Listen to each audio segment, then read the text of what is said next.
शेखू बादशाह का एक दरबारी था जो उदासी की हालत में बादशाह को खुश करता था।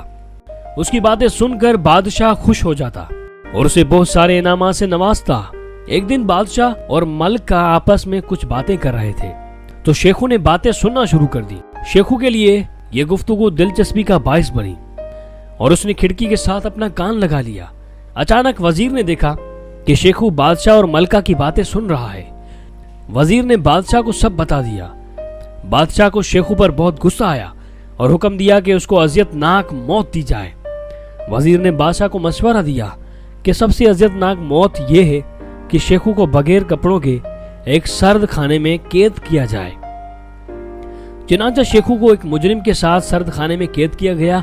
सुबह जब बादशाह के आदमियों ने सर्द खाना खोला तो वो ये देखकर हैरान हो गए कि एक मुजरिम तो सर्दी की वजह से मरा पड़ा है मगर शेखू को कुछ भी नहीं हुआ।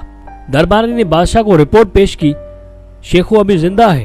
बादशाह ने कहा कि ऐसा कैसे मुमकिन है, कमरे में सख्त सर्दी होती है और उसके पास अपने आप को ढांपने के लिए कपड़े भी नहीं हैं।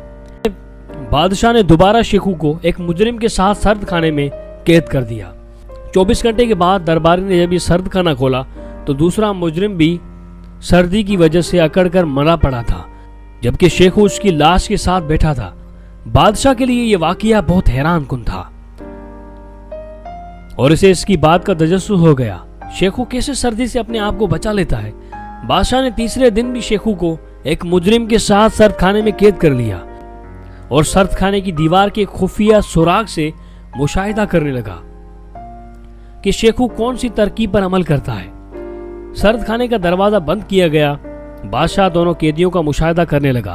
बादशाह ने देखा कि शुरू में दोनों कैदी बैठे रहे मगर जैसे ही सर्दी की शिद्दत में इजाफा हुआ तो एक कैदी कमरे के कोने में सुकड़ कर बैठ गया जबकि शेखू ने कैद खाने में पड़ा एक वजनी पत्थर उठा लिया और उसे वर्जिश करने लगा।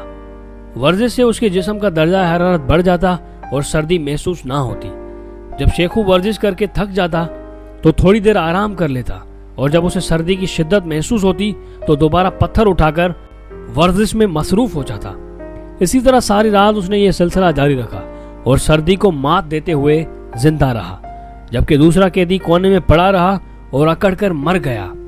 बादशाह शेखू की इस जहानत से काफी मुतासिर हुआ